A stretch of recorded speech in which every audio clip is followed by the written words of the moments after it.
I thought they set me free. The gate opened.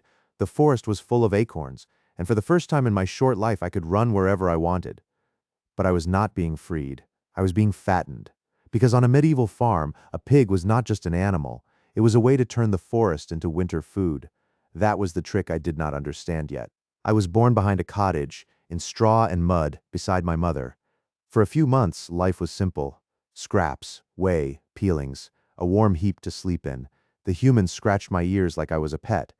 But the calendar was already watching me. Every bite was moving me toward a colder season. Medieval farms were full of useful animals.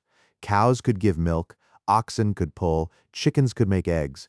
But I had a special job. I could eat what people did not want, root through what people could not harvest, and turn rough leftovers into fat that mattered on farms where almost nothing useful was supposed to go to waste. Then autumn came, and the woods became the biggest trough on earth. In many places, people had rites or customs for sending pigs into woodland to feed on mast, acorns, beech nuts, haws, roots, and fungi. The practice was called pannage, or common of mast. Mast just meant the useful wild food that dropped from trees and hedges.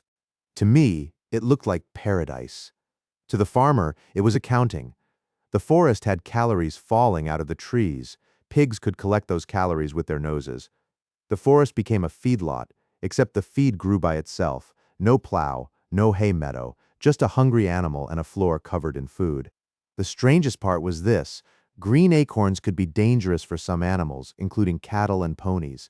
But pigs were built for this sort of messy feast.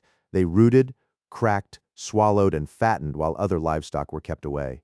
What could be a problem for one animal became the pig's job. I was not alone out there. A swineherd followed the herd through the wood. Medieval pictures show swineherds beating, shaking, or climbing trees to knock down mast. A stick, a horn, and a lot of patience stood between a herd of pigs and total chaos, because a pig in the woods was useful, but it was not obedient like a bucket. Then the air changed, the leaves thinned, the mud went cold. The same humans who opened the gate began driving the pigs home. For some pigs, this meant breeding in another year. For many others, autumn fattening had done its work. The forest trip had never been a vacation. It was a schedule. Winter was the point. Meat could be salted. Bacon and hams could be cured. Fat could become cooking grease when butter was scarce. A pig did not just become dinner for one night. It became a way to store autumn, slice by slice, through the hungry months. The farm was trying to carry October into January. So no, I was not a modern barn animal. I was a walking converter.